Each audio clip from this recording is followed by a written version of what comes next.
Tuko kwenye viwanja hivi vya Buswelu ambapo maelfu wamejitokeza kwa ajili ya kumwaga Juliet Katua, mama wa watu huyu. Miongoni mwa watu ambao wamefika katika viwanja hivi ni Big Boss Dr. Jembe kutoka Dar es Salaam mpaka Mwanza kwa ajili ya kuja kumzika Juliet Katua. Una uhusiano gani naye? Okay, marehemu Juliet Katua, kwanza natoa pole kwa familia na kwa ndugu na jamaa na Mwanza nzima, kanda ya Ziwa kwa ujumla. Juliet Katua amekuwa ni mdau wa kibiashara, kwa hiyo ni mfanya biashara mwenzangu, lakini mimi nilipata nafasi ya kufanya naye kazi. Sikuwa naye karibu sana kama social, lakini nimeweza kufanya naye kazi za mapambo. Nimekuwa nikimpa biashara za mapambo na wakati mwingine amekuwa akitumia vifaa vyangu vya Jembe FM na Jembe Media Group, ambapo akipata event ambayo inahitaji vifaa vikubwa zaidi amekuwa akitumia vifaa vyangu. Kwa hiyo ni mama ambaye kwa historia yake nimemfahamu kupitia watu ambao walikuwa naye karibu. Ni mtu mwenye upendo sana na amekuwa akisaidia watu wengi, na ndio maana utaona siku kama ya leo kumejaa watu wengi sana, na watu wengi wameguswa. Kila mmoja aliyeko hapa ameguswa kwa namna yake, namna moja au nyingine. Kama hajaguswa yeye, basi kuna mtu anamfahamu ameguswa na huyu mama na maisha yake. Ameishi kama kitabu, hadithi nzuri ambayo imeishia kwa masikitiko au kwa majonzi, lakini amekuwa ni hadithi tamu, hadithi njema sana ambayo kila mtu atapenda kuisikia.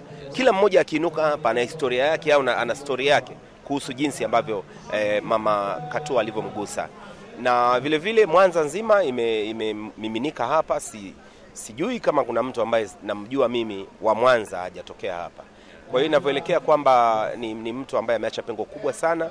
Tunajua kwamba pengo lolote kama hili alizibiki, lakini Mungu ana mapenzi yake, na mara nyingi anachukua wale ambao mkitaka kuwapenda sana ndio huwa anaondoka nao.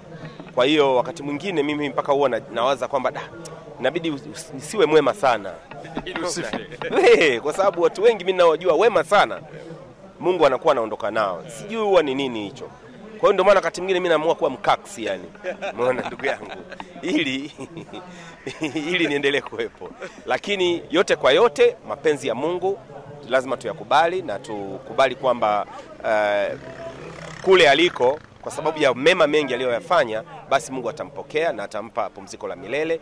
La ya milele umpe Bwana, na mwanga wa milele umwangazia, apumzike kwa amani marehemu Juliet. Asante. Paka umepanda ndege bosi, maana yake ni kwamba kuna namna ambavyo msiba huu umekuvuta kwa kiasi kikubwa sana. Natamani kufahamu kama ni topic ya maisha, unafikiri mama Katua katuachia topic ya namna gani?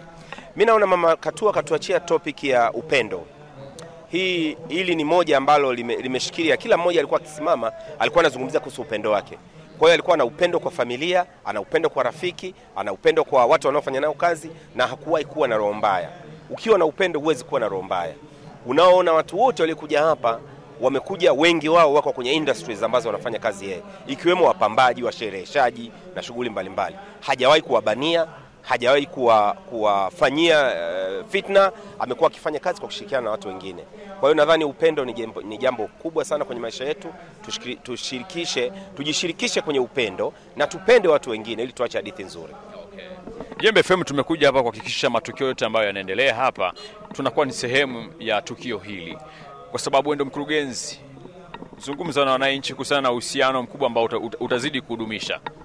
Sisi tutaendelea kudumisha uhusiano wetu pamoja na Katua Decorations and Catering, kwa sababu tayari tulikuwa tunahusiana nao. Kwa hiyo tutaendeleza uhusiano huo, lakini tunawaahidi kwamba kama Jembe FM tutakuwa na angalau siku 2 za maombolezo kwenye redio yetu. Tutapiga nyimbo za maombolezo kwa ajili ya kumomboleza mama Katua, lakini vile vile tunaahidi kwamba tutaendelea kushirikiana na wakazi wa Mwanza na familia nzima kwa ujumla na wadau wote wa entertainment. Tunawaahidi kwamba Jembe FM itaendelea kuwa kimbilio na itaendelea kuendelea kuwafuta machozi watu wote ambao katika njia moja au nyingine wamepoteza watu wao. Sisi ni binadamu na sisi ni sisi ni Jembe FM, kama tunavyosema tuko pamoja na wewe. Pamoja sana Jembe FM. Shukrani sana. Asante.